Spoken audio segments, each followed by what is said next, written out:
just couldn't pass on this. And I didn't come in with an aerospace background, but as a history and museum geek, I spend every waking hour researching, studying, and learning as much as I can about these fantastic pieces of the past that we preserve here at the museum.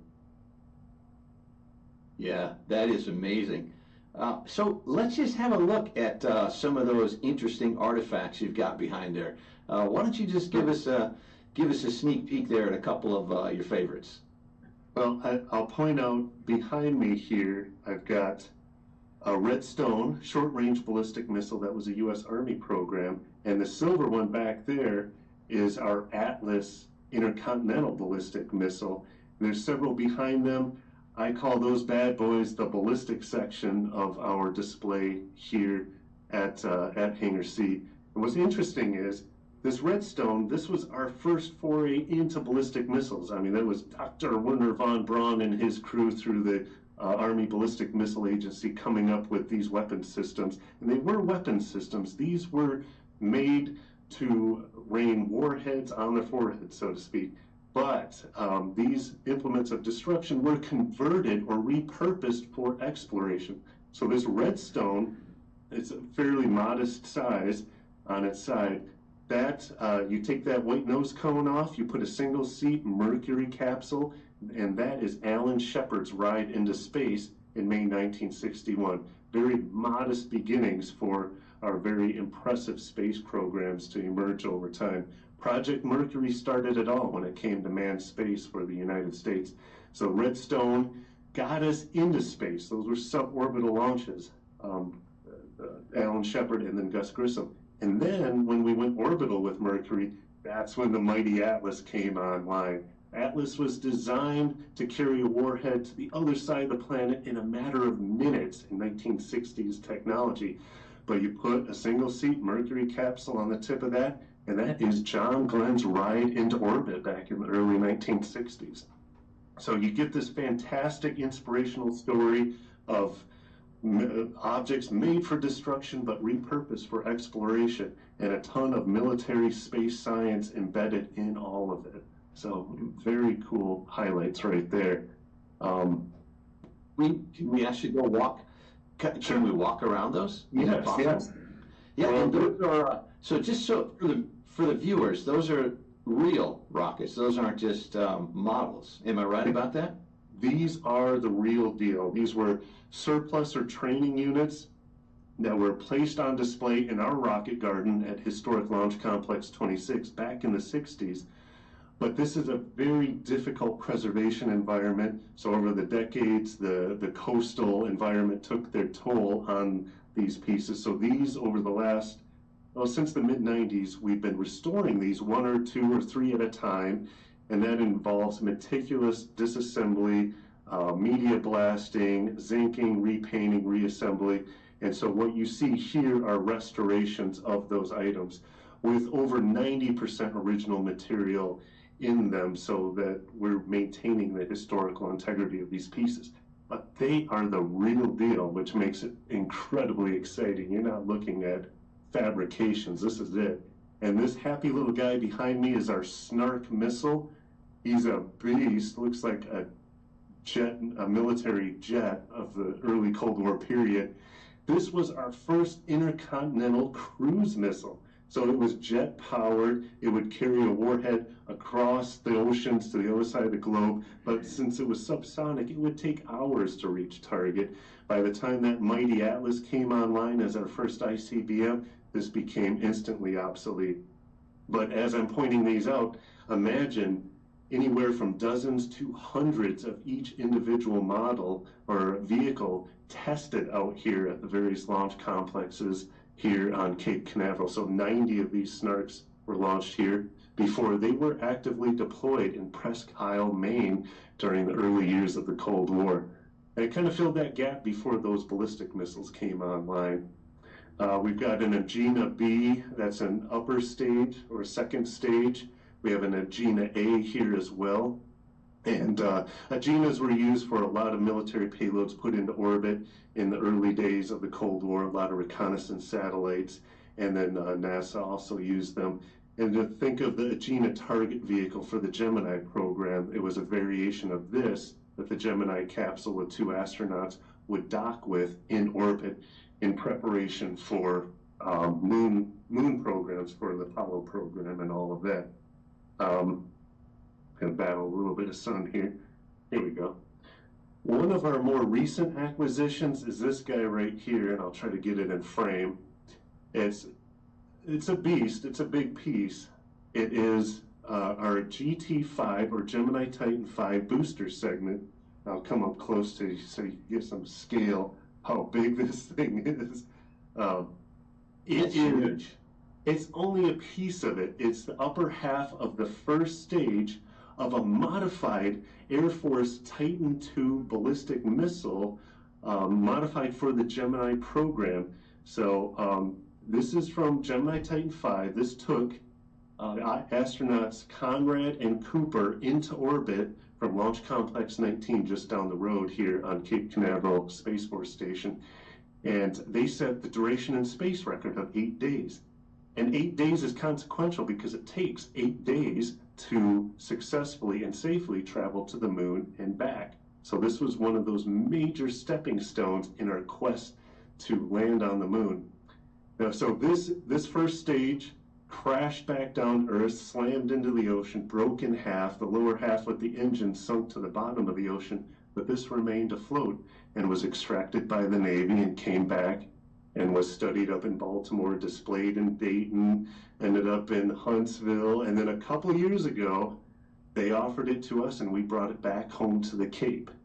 But what is outstanding about this piece, and this might be my favorite piece in here right now, but that changes by the week. Out of all of our manned program launches, so think of all of Mercury, all of Gemini, all of Apollo, all of the boosters that launch those astronauts into space are at the bottom of the ocean, except for this guy right here. So an exceptionally rare piece, and you can see it's a little beat up. This isn't something we will restore because its condition is part of the story, and you can actually still see United States along the side of it. And very faded, but it's there. So an exceptional piece of history. And what we like about these is that we could tell stories to inspire, stories to educate, stories to really connect people to this amazing, rich history of America's space programs. Next to it, we have a boilerplate Gemini and a boilerplate Apollo. Boilerplate refers to them as the thickness of the steel in their composition. So these were used for training, for water egress training, impact training, pressurization. All the major astronauts of the Gemini program trained in this one Gemini capsule there. It's a 2-seater, and the Apollo, obviously, a 3-seater. So it's not just launch. We have some capsules, some training, some support hardware. Everything in here tells a story. I could spend a couple hours on each individual piece throughout this room, and I've got some amazing dedicated volunteers who could spend even longer and probably give you more accurate information than me because there's a lot of my subject matter experts. This guy behind me is an air-to-surface tactical missile. It's the Hound Dog. They would have been deployed underneath the wings of a B-52, and it's actually named after the Elvis Presley song because it was a big hit at that time when this missile came out. So even the naming of these things offers some unique insights into the period, into the culture, into the contractors that were assigned to these programs. There's a Polaris A-1. That's our very first submarine-launched ballistic missile. So another thing that's interesting about all of this is that the Cape started as the Joint Long-Range Proving Grounds. Joint, as in Navy, Army, and Air Force, were all testing missile systems out here. And eventually became the Long-Range Proving Grounds and the Atlantic Missile Testing Facility. Has gone through all kinds of names. But we preserve that whole story. So we've got Army systems in here, Navy systems, Air Force systems, and even NASA representing the federal civilian space agency. The Matador right there. You know, that brings up Oh, sure. That brings up an interesting point, if I can jump in, Jamie. So, just the focus of preserving space history, and I know you've got. I mean, we're looking at artifacts in Hangar C, which is one building, but you have dozens of buildings, and I'm assuming are filled with hundreds or maybe even thousands of artifacts. How do you decide how to preserve, what level of preservation for kind of each artifact? It depends on a number of variables: the age of the artifact, the composition, what materials make up that artifact. We also tier our artifacts. What's a top tier artifact compared to like a lower tier ceremonial artifact? What is it connected to? What program? How can we display it? How can we display it safely? What storytelling potential does it offer? There's so many different variables. And preservation is a huge challenge out here because this is the most challenging preservation environment in the world, with the tropical environment, the salty ocean breeze. It's not very amenable to slowing the decay, and everything decays. And this is one thing as a museum professional I like to point out to people. Everything around us is decaying. Our job as museum professionals is to slow that process as much as possible. That includes our facilities, which are original launch complexes, the hardware behind me, and then artifacts behind the scenes, like some of the military uniforms, the buttons, the flags, all of that stuff. It all requires a lot of attention and a lot of care. And the more we collect, the less attention we can give to each individual object. So we have to be selective in what we accept, what we receive, what we place on display. Hangar C, as you can see, is pretty full. We're kind of maxing out this facility. We have several vehicles outside that are in need of restoration. We will restore them eventually, but we will need additional space to move them indoors outside of those elements. So interestingly enough, we're a space museum that's rapidly running out of space. So how do you contend with that? But all these challenges offer opportunities, and we're constantly discovering more about these pieces. I'll be releasing some information on our Titan 1 rocket that's on display in our old rocket garden. We just discovered some exciting information about that, and that's been out here on display since 1965. So there's never a dull moment. We're always learning something new, whether it's about the history of the object or its composition, or what storytelling options we have. There's never a dull moment, and it's the Cape. The Cape is a magical place, so you gotta love it. Yeah, it is for sure. With over 100 launches a year, it's exciting. Now you were telling me too before we jumped on here about an archives kind of function that the museum has as well, where you preserve documents. It's available for I guess scholars, or tell us a little bit about the archives. Well, we refer to it as the reference collection. It started off as just a reference collection of documents, providing some background information about the hardware that was collected and accumulated and preserved here on site. But it has expanded over the years to include a lot of like blueprints of original Cape Canaveral structures, so a lot of the old hangars, launch complexes, launch pads, gantries. We've got a lot of visuals and original documents. We work closely with the historian at Space Launch Delta 45, who also collects a lot of documentary material related to the history out here. So there's maps, there's drawings, original memos and publications on some of the hardware and the programs out here. And yes, we are actively processing those materials, organizing them. We have some rudimentary digital finding aids on our website at ccspacemuseum.org, but it's not comprehensive. So if there are people working or actively engaged on scholarship or research on some of these programs, by all means reach out. We do our best to facilitate those requests. And in recent years, we've had Smithsonian scholars show up and do some deeper dives into the archives, some people working on documentaries, on different book projects. It's part of our mission, which is not only preserving, but outreach and expanding the audience and getting as much of this information and about the artifacts and the history out here to as many people as we can. And it's never ending. We're always building and adding to these collections selectively. Like I said, the more we take in, the less attention we can give to each individual object. So if you take everything, then you turn into a hoarder, and this place wouldn't look as pretty. Oh, that's funny. Yeah, just in the interest of talking about people accessing archives and the museum and whatnot, you're actually on an active Space Force station, so it's not like people can just walk out and get a tour. But you do have a way for people to come out and see some of these things. Yes. So access will always be a challenge since it is an active military spaceport, and we operate most of our facilities behind the gates. The one exception is the Sands Space History Center. We just renovated that earlier this year as part of our Legacy of Launch and that 75th anniversary celebration. So I always encourage people, visit that. You'll see displays on all of the launch complexes, and you get a great overview along with some rocket engines and capsules and other things on display.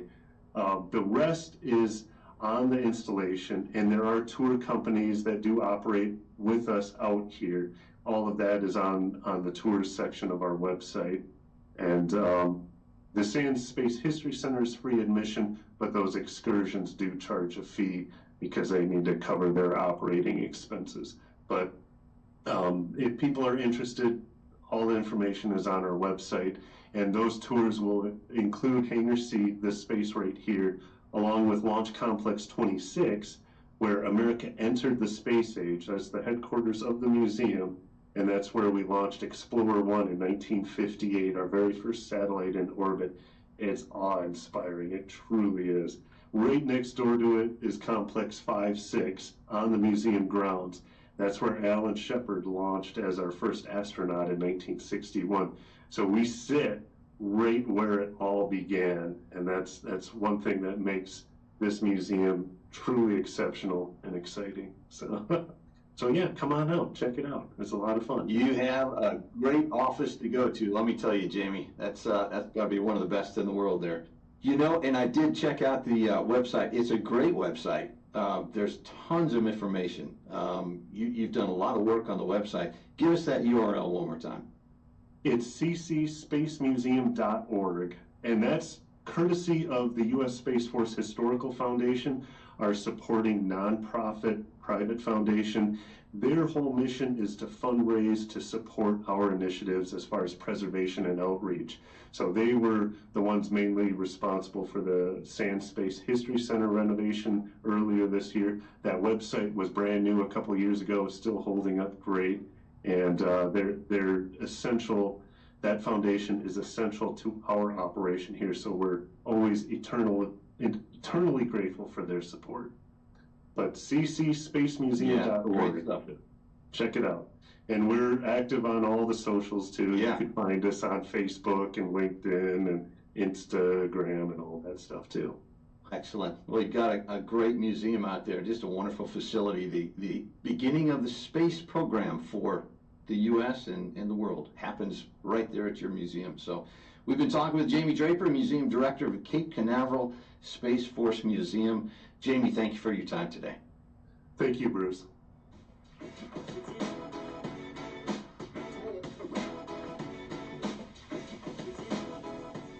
The Space Force Association is a way you can get involved in the space community, network with military, industry, and academic leaders, and support our Space Force and the guardians who protect us. The SFA provides opportunities to research, inform, and advocate for a strong Space Force. SFA will keep you informed on the latest developments in space and our Space Force. Show your support. Sign up today at ussfa.org. That's ussfa.org.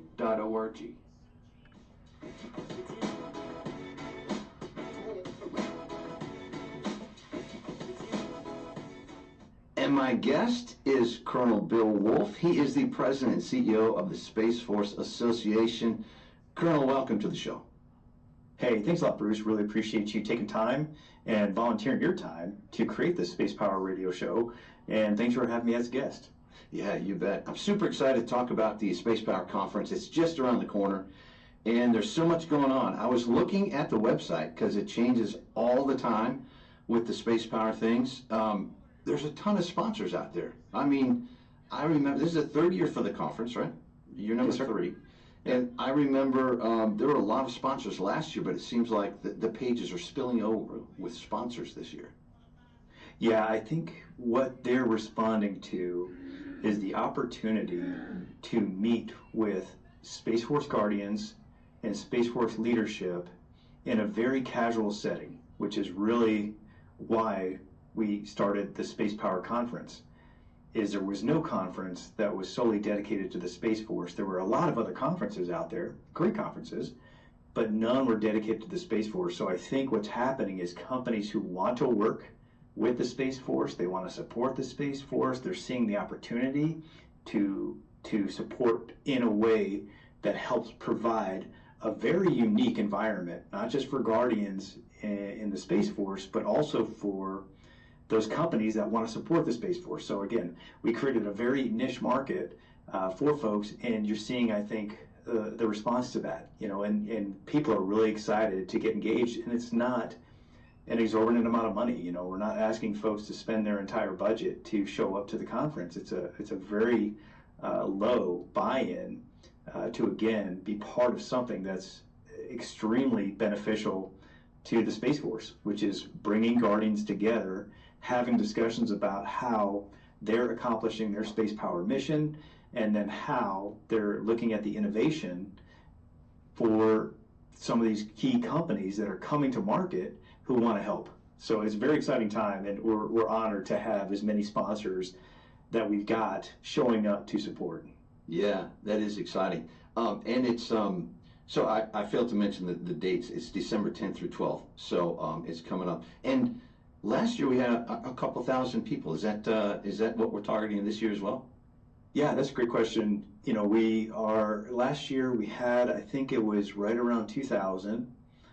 This year, and I keep telling the team on a regular basis, I'm like, hey, I want to get to 3,000, but I don't want to go too far over 3,000, just because, again, the uniqueness of the conference is that it is a small affair, meaning you don't get lost in the crowd. And you'd be amazed when you're just walking down the hallway, who you see walking down the hallway in the opposite direction. And what's great about it is people just stop and they chat. And again, that's the experience we want folks to have, is an intimate setting, almost like a Space Force family reunion is what we're setting up at Space Power. Yeah, that's very exciting. I was thinking about this Space Power Conference, the third year, and since we have you on here, you're the guy who started all this. So where did the name Space Power come from? It's funny. We've been talking about Space Power for years. When Space Force was Air Force Space Command, before the Space Force came into existence, and for years we'd always talk about space power. And doctrinally, it really didn't exist. The term didn't exist, but it did exist in every other domain. So you had sea power and air power and land power, but no one ever talked about space power except us. People that were in the know. We always talked about space power, and we always would joke, hey, eventually someone's going to realize that space power is the most important domain, and that's the most important doctrinal concept that we're going to have to attain. And so when the Space Force created its doctrinal concepts, and Space Force Doctrine 1.1, space power doctrine was created. And so the space power term is something that SFA, and specifically me, I just really created the opportunity to start highlighting everything as space power, in so much to educate folks that, yes, space power is a reality, and this is what space power means. And so the term space power is exactly that. It's a doctrinal concept that says, hey, we are going to, U.S. partners and allies are going to ensure freedom of action in the space domain while denying our adversaries the same. And so that's the doctrinal term for space power, and we're branding it all over the place so that folks can better understand it. Because the issue is about 10% of the U.S. even knows the Space Force exists, or less than 10%.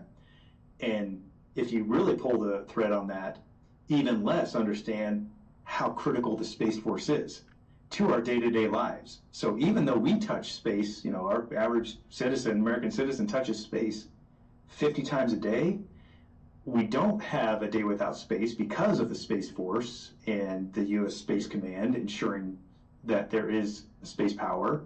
But we're never going to know a day without space. And that's because of everything, all the work the Space Force is doing in support of that space power doctrinal objective. Yeah, that's a great name. It just kind of rolls off your tongue, space power.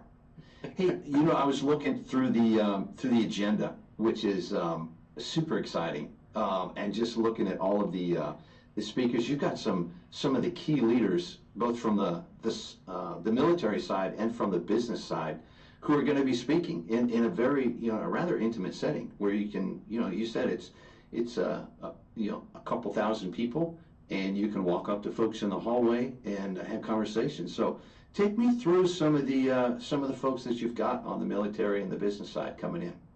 Yeah, we're really excited, you know, and that's what I love about what we're doing at Space Power is, again, we're allowing everyone to get up on stage and tell a story and help tell the story. So we're really honored this year, for the first time, to have Secretary of the Air Force, Honorable Troy Mink, show up and talk about how critical space is for the service and what he's doing in support of the Space Force to ensure they have the resources, the training, the manpower, the expertise to do their job. So that's going to be exciting. And then, of course, listening to General Saltzman talk about what he's doing as the service chief to ensure his Guardians are prepared to fight wars in space and prevent adversary activity in space is always a showstopper. So we're, again, excited to welcome him back to the stage, and that's on day one. Day two, we're excited to bring General Whiting, commander of U.S. Space Command, to the stage. And he's going to talk about all the exciting things that are happening at U.S. Space Command, and that happened this year, and then the plans he has for next year. As always, getting Chief Master Sergeant of the Space Force, Chief Pennsylvania, on stage is always motivating to talk about just professional development for the service. And then there's a bunch of new faces, too, that are showing up. You know, a lot's changed in the Space Force just recently with the establishment of Combat Forces Command. So we're going to get General Gagnon, Lieutenant General Gagnon, to the stage, who went from the Space Force Chief of Intelligence. Now he's Combat Forces Command, and his job is to ensure Guardians are ready to be presented to U.S. Space Command and Space Forces space. So Lieutenant General Bythewood is new to the Space Forces leadership, and so we're going to get his perspective, and that's just, you know, that's just a small sampling of the leadership that we're getting from the Space Force. And then what I'm excited about is, you know, pivoting over to what industry is doing, and really excited to have Ricky Freeman from Amazon Leo talk to us about what they're doing to proliferate more bandwidth via Amazon satellites in low Earth orbit. So Amazon Leo is coming to the stage to talk about how they're supporting critical infrastructure that they know the Space Force needs. And then there's going to be, I'm really excited about featuring former NASA Administrator Jim Bridenstine, because again, no more, you know, this hasn't happened in history where you've got the national security interacting with the civil, interacting with the commercial. You know, space power is exactly that. You're going to have all three sectors working together to ensure the Space Force has the capabilities it needs. So Mr. Bridenstine's going to be there. Always, if folks can, make sure they attend Lieutenant General Retired Dave Buck's panel, because he's just He's a fun guy to listen to. He's always cutting up with folks, and so that'll be very entertaining. Yeah, And then, wow. yeah, so there's a lot happening, and we're really excited about all the folks that we're bringing to the stage. Yeah, that's a lineup. You know, it just gets better and better every year. And you're doing something innovative that I haven't seen in past years. We've got a space tank going. What's what's the space tank? Well, you know, you've heard of Shark Tank, of course. Yeah. And so Space Tank is a play on that, where, you know, a lot of what happens at Space Power, again, because it is so affordable for small companies to come to this conference, we see a lot of small businesses, a lot of innovative startups that are attending Space Power. And so what we thought would be very interesting is put them in front of venture capital firms. So we're inviting VC firms to the table. We're inviting these innovative companies who have these capabilities, whether it's TRL 3 or 4 or TRL 7 or 8. You know, they're going to come to the table and they're going to say, hey, this is how we're helping to solve Space Force mission sets. And so that's what Space Tank is all about. And so this is the first time we're doing it. I'd ask folks to have patience with us as we roll out the activation, but I think it's going to be something that we do probably throughout the year after we execute here at Space Power 25. Yeah, that's exciting stuff. And being from the Orlando area, which is where, you know, we're having the conference here, I know there's a huge community of people that are focused on military and defense business here.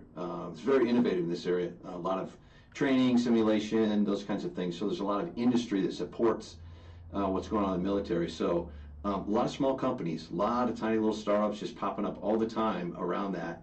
And having a space tank is a really cool thing for them. It's a great opportunity. I think that could really, really take off. You've also got the Guardian Arena. I always have to talk about that. So I know I have not been a participant in the Guardian Arena or in the Space 10 miler, but tell me about the Guardian Arena. Yeah, Guardian Arena is interesting because and you say you've not been a participant. Well, nor have I, because we couldn't be. You know, we're not Guardians. So Right. Guardian Arena is for them, for the Space Force to develop camaraderie around competition. And so what's different this year is they've been hosting Guardian Arena competitions throughout the year. And then they're going to culminate at what you would consider essentially the national championship of Guardian Arena just before Space Power. And so that'll take place again at Cape Canaveral. They engage in multiple types of competitions, whether it's physical fitness, whether it's policy discussion, whether it's technological discussions. They've been engaging in those throughout the year. And so it's going to culminate at Guardian Arena Championship at Cape Canaveral 2 days before the competition. So we look forward to celebrating with them, whoever the champions are who are crowned at the main stage again at the beginning of Space Power. So Chief Master Sergeant Bentivania will activate that and bring the winners of the Guardian Arena competition up on stage. And it's a way for these young kids who want to compete, you know, and for the most part, what the Space Force, you know, asks them to do on a day-to-day basis, they don't typically get to, you know, get eyes up and look around and see what else is going on. So this is a very unique opportunity for them to develop camaraderie outside the work environment and then celebrate teamwork with each other and develop that camaraderie that we know they're consistently and continuously working on. I'm so excited about that. Yeah, that is quite something. There's so much going on. And you're one of the busy guys at the Space Power Conference, but I always like to ask you, so what kinds of things are you looking forward to in the conference? Yeah, you know, this is the first year where we're going to host a classified session for a majority of our bigger supporters of SFA. And when I say bigger supporters, these are folks who are coming to the table and really want to see SFA succeed. And so, you know, a lot of times what we talk about within the space community is, oh, we can't talk about that, that's classified. Right. Well, because Space Power is all about helping to ensure the Space Force has what it needs, we felt it was critical to create a classified top-off level event prior to the conference. And so we're bringing in some Space Force senior leaders, along with industry leaders, and it's a chance for the senior leaders from the Space Force to tell companies, what those problems are at that classification level, and allow the companies to provide feedback on, this is what we're working on.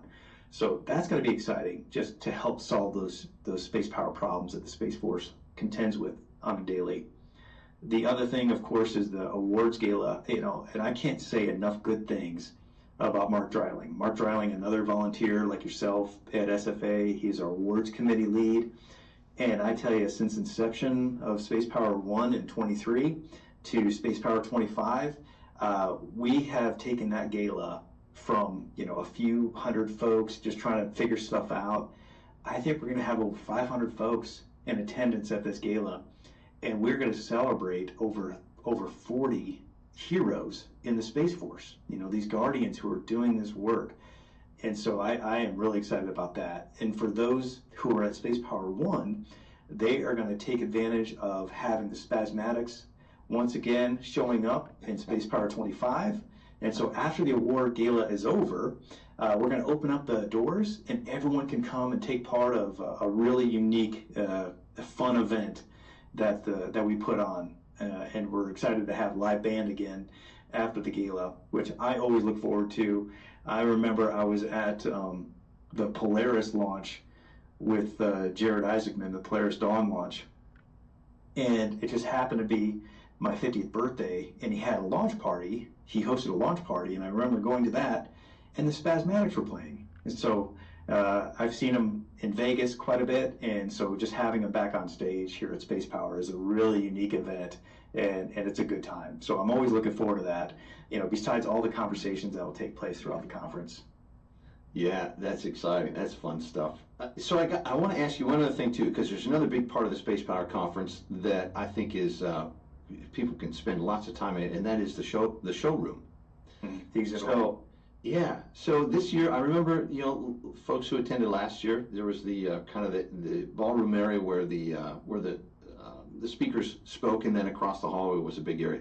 Is that similar this year? I mean, how are things shaking out there? Yeah, very interesting. It's funny because I remember we take pride at Space Power to have a single stage, and at least we did in the past.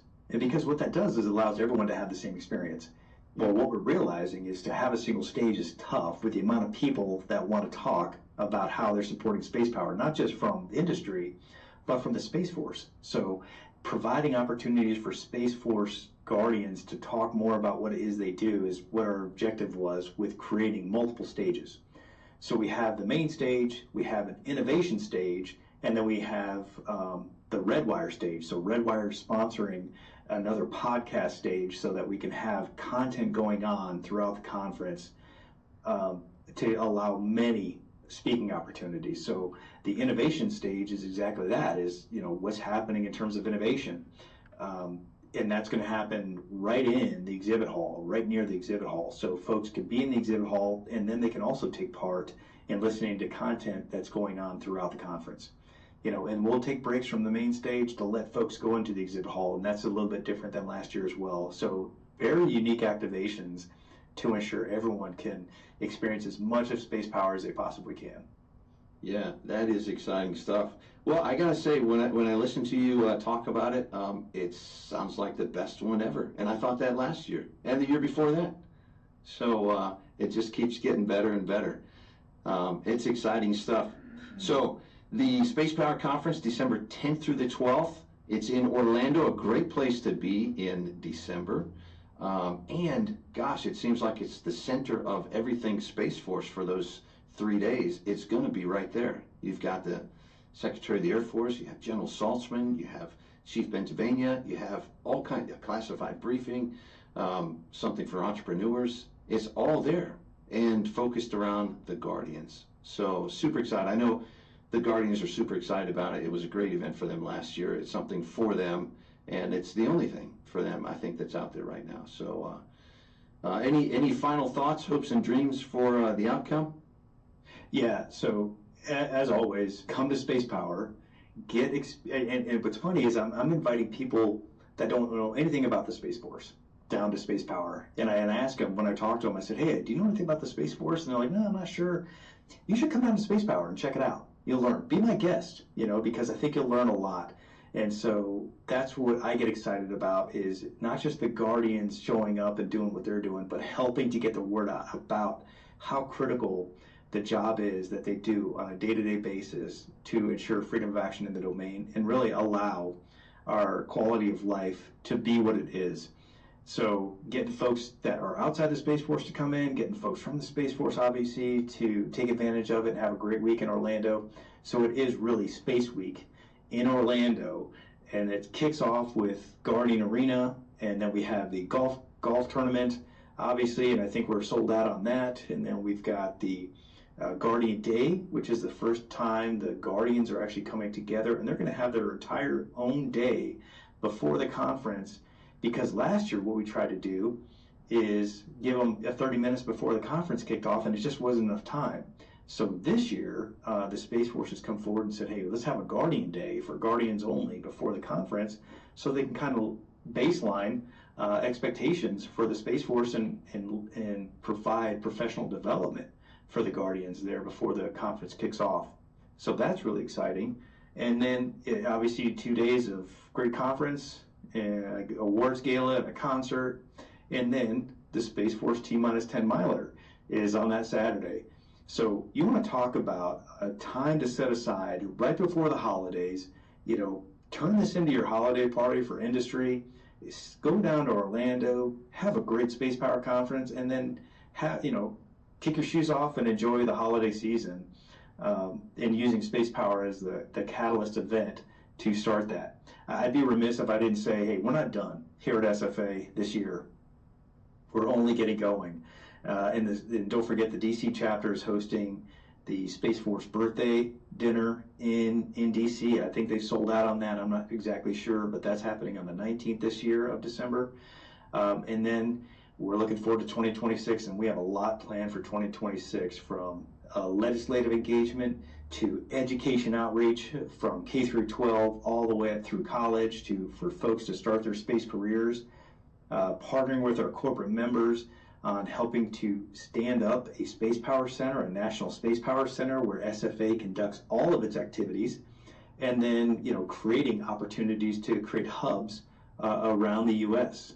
and really around the globe, so we can talk more about space power and how critical that is for folks. So SFA is just getting going, and Space Power is that culminating event where we celebrate all the activities from the previous year and talk about all the activities we have planned for the following year. But couldn't do it without volunteers like yourself, Bruce, and really do appreciate everything you do and continue to do for SFA. Look forward to seeing you at Space Power, and look forward to a great 2026. Thank you so much. It's going to be a great week, and like you said, that's the week to be in Florida. So we've been talking with Colonel Bill Wolf. He is the CEO and president for the Space Force Association. Colonel, thank you so much for your time today. Thanks, Bruce. We'll see you soon.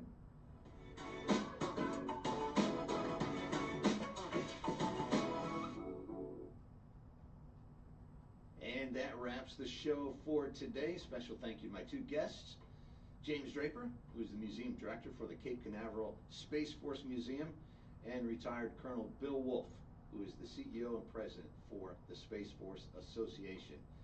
I'll leave you with this thought. Space Power Conference, December 10th through 12th, Orlando, Florida. It's going to be exciting. There's some amazing speakers coming up. You heard Colonel Wolf talk about them. It is to be experienced in person. I highly recommend it. If you can't do that, keep your eyes pointed towards the website. That's ussfa.org, Space Force Association's website. For details, usually about a week or so after the conference, a lot of the pictures and the sessions get posted there.